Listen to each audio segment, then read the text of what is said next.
In 2005, a young woman living in a remote farmhouse who was caring for her ailing grandmother suddenly woke up when she ran into her grandmother's room. She found herself hiding under the sheets like a little girl. When the young woman, whose name has not been released, finally calmed down, she shook her grandmother vigorously, trying to get her attention. She claimed to have seen a red figure standing by the door, which she could describe only as a devil. The grandmother said she had never hallucinated in her life and knew that what she saw was real. A 67-year-old retired teacher came to the hospital claiming that she had been dreaming of strange-looking faces, but that she was not going crazy, and laboratory tests had ruled out two common culprits for hallucinations: infection and drug interactions. In fact, the patient and her family were so worried in the days leading up to her arrival at the hospital that they asked a priest about being possessed. The woman drew a picture of what she saw.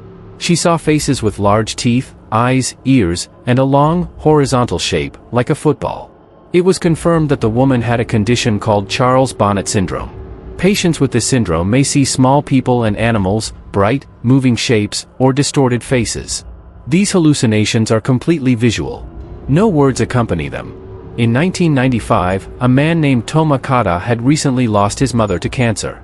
He locked himself in his bedroom for several days, completely depressed and devastated. One night, he was awakened by the sound of the wooden floor creaking. He fell into a state of complete depression and devastation. One night, he woke up to find his mother standing by the door. She was staring at him. Her screams were so loud that her neighbors called the police. They got this information from her. The doctors couldn't find any problems with her that would normally cause hallucinations.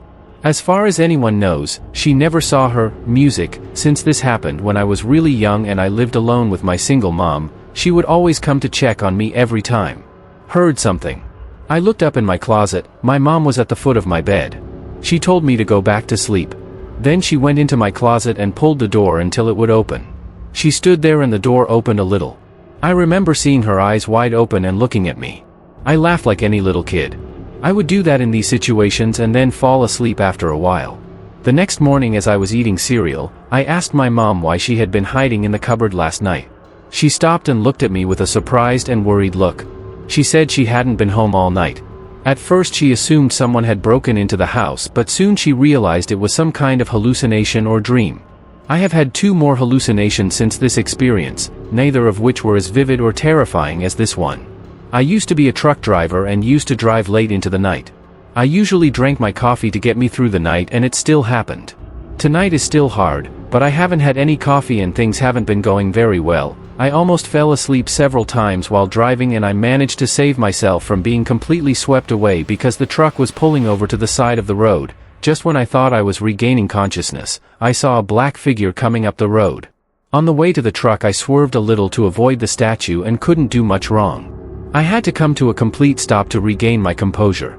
I saw in my left rear view mirror the statue was still standing in the middle of the road.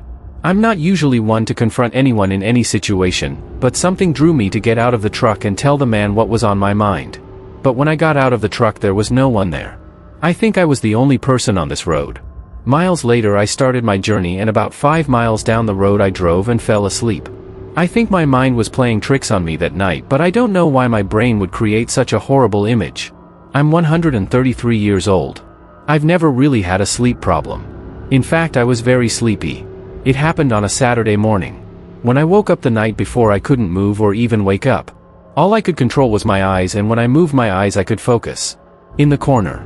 The most terrifying thing I have ever seen in my life was a man, probably 8 feet tall, with a slit open mouth, blood dripping, what looked like a smile, and the man had a large carved knife in his hand. My biggest fear came true when the man started leaning towards me, not walking, not even moving a limb, just leaning towards me like a ghost. I tried to scream or move or do anything, but I was paralyzed and reached for my bed. The man reached the edge of my bed a few inches from my face and, for the first time, he moved his hand up his arm with the knife and he raised the knife to the ceiling, and I knew what was going to happen next. I closed my eyes and waited for it to happen, but after I lay there for about 30 seconds, I opened them, the man was gone, and then I realized I could move. I got out of bed and ran to explain what had happened to my parents. They understood immediately and explained that I had just fallen asleep.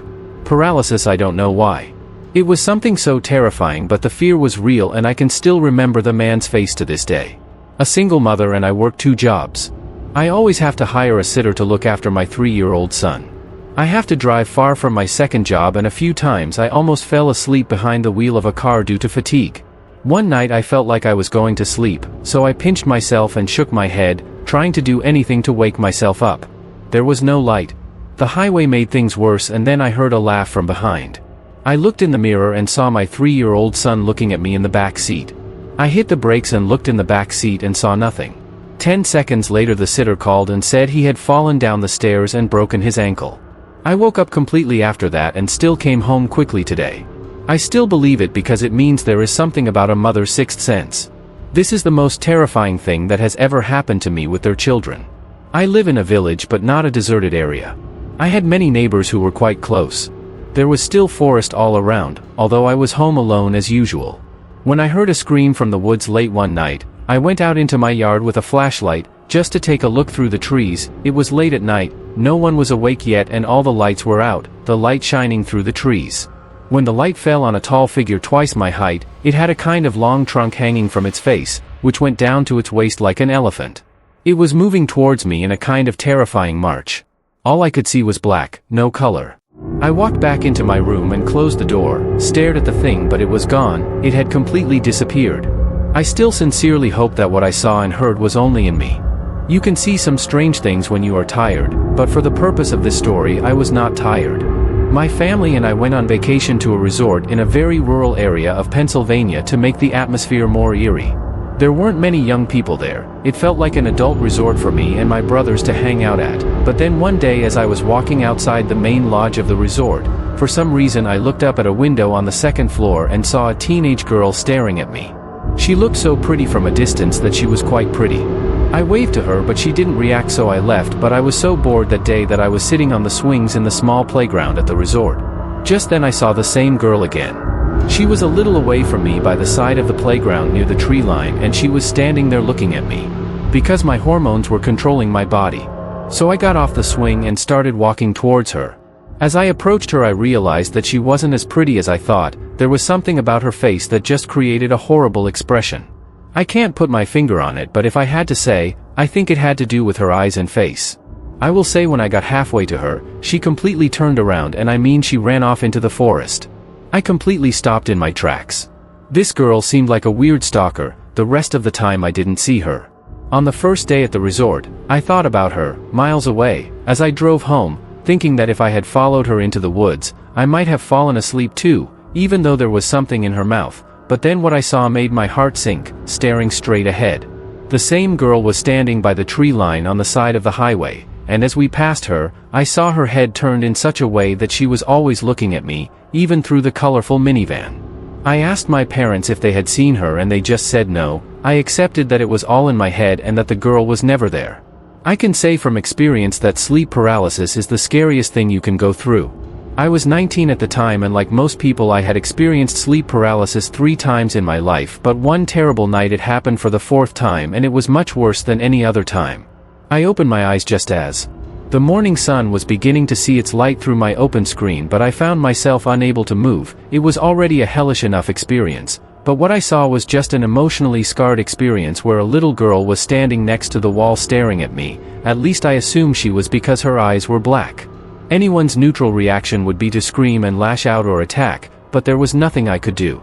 The girl then began to take huge exaggerated steps, stretching her legs.